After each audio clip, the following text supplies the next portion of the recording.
Let me preface this by saying this is going to be the weirdest but craziest video I've ever posted to this channel. So if you don't already know, recently Max Velocity decided to do this to his hair, and everybody on social media has been making fun of him, so I thought, why don't I do it too? So in this video, I decided to do it in a nicer way by giving him some money along with a message saying how horrible his haircut is, and let's see how this goes. I want to make this clear at this part of the video. This was with no ill intent, obviously. I think that Max does awesome. He's been on our streams a few times before, and I actually donated another $5 to him to kind of make it up to him, to let him know, that was not any serious comment. I'm not some kind of crazy hater, so I assume most of you guys will get the joke, but just for the people that don't, I have no ill will towards Max, so I hope that kind of clears things up. For the $5 super chat. Alright, he's reading super chats. Let's see now. Kentucky here over the last several minutes. Rotation is broadening out. Now, unfortunately, at this part of the video, I am not the greatest typer in the world, so I ended up making a couple of spelling errors, and unfortunately, it ended up thinking that I was trying to put the word opened in the middle of my sentence, so my message got completely ruined, so there goes $20, but the prank still goes good, so just watch until the end. Alright, there we go. I think that looks good. Let's do it. Holy crap, it went through. Oh, no. Wait, did it? Oh, it did. Yo.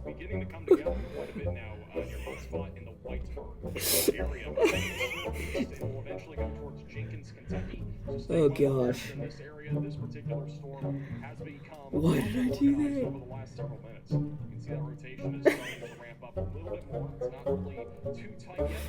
Oh my gosh. Mr. Storm's here. I told him I was gonna do it.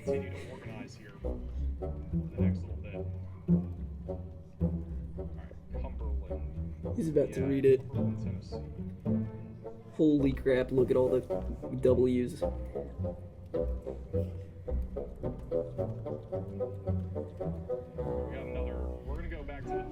Oh my gosh. This is beautiful. Oh, somebody just said, wait a sec, why is your hair missing? Considered moving to Wichita, Kansas. Nah, bro, don't act like you didn't see that, Max. Thank you, Literally, for the $20 super chat. Also, thank you, Davis, for the $20 super chat. Appreciate the generosity, guys. Thank you. Thank you, Spring Forward, for the 4 months, and Echo for the 8 months. That camera isn't loading right now, the Cumberland one. Clark Range is back, though. I think you read it because he laughed. So the Clark Range one doesn't look like... We may have had like a brief outage there, where there's a tornado reporting. So, for the record, my haircut... No, he did hear it. He started talking about it. Haircut. What did he say? I went to get the haircut, and I asked for a high fade, and they basically decided to shave off, like, all my hair. So, that's the story. It was not intentional to be like this. I just gotta grow it back. There's not much else to it. It's basically a buzz cut. It was not a low taper fade. That's crazy. Now again, no hate towards Max, he's awesome. I just thought this would be funny doing this, but I honestly do feel a little bad. So again, if anybody did take this seriously, or if Max, you're watching this, I'm sorry, you got me. But in all seriousness, there's probably some folks thinking, well, why did you not go live for the big tornado on the ground during this event? And I don't normally talk about this kind of stuff on the camera too much, but over the past few days, I have been suffering from some anxiety-like issues. I've kind of been dealing with this for the past few years. It's been off and on, but for the past few months, it's been pretty bad, and over the past few days, it's really kind of gotten to me. I did a stream earlier on this day, and it really just was not fun. I was not enjoying myself. It was an hour-long stream, and it's not that I don't enjoy covering the weather anymore, it's just the anxiety. So I'm trying to get over that. So again, sorry I did not go live for this tornado. It was not because I was just sitting there trolling Max Velocity. I saw the tornado happen, but yeah, I hope that it clears everything up. I'm not quitting weather or anything. I just wanted to kind of throw that in there, but again, I do want to thank you all for watching this video. If you guys did enjoy, make sure to like and subscribe. If you are new here, make sure to do that especially.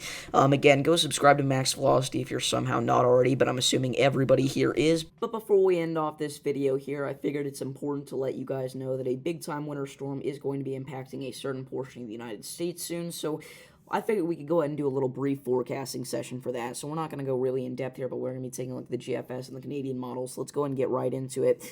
So again, we've got ourselves the GFS model pulled up here. This is February 10th, all right? This is in just a few days. This is Monday, this upcoming Monday, and we can see that we've got a big band of snow developing between Kansas and Missouri there around noon. Now, this system is going to be crazy, guys, all right? As early as Monday night into Tuesday morning, we could be dealing with a significant ice storm across sections of northern Arkansas and southern Missouri, with snow on the northern side of this and severe weather on the southern side of this, and a big-time snow event for the Ohio Valley in general.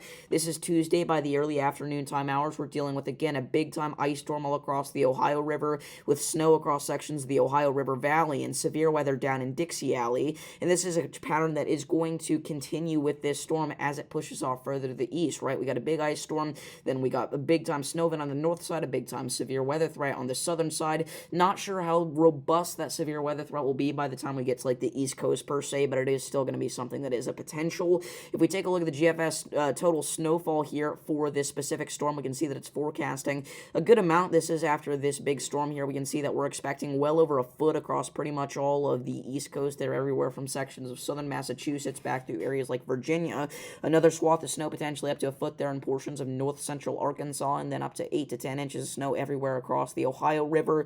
We're also going to pick up on some significant snow totals, over half a foot there in sections of Kansas, localized anyways.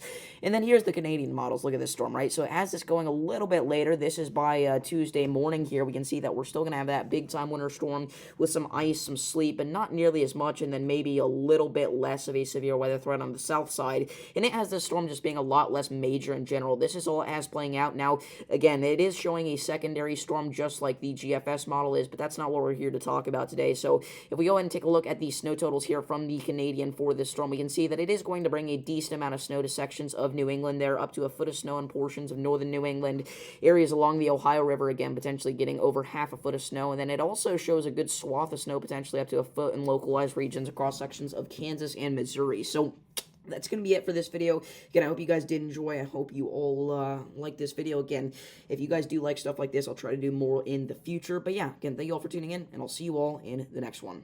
Peace.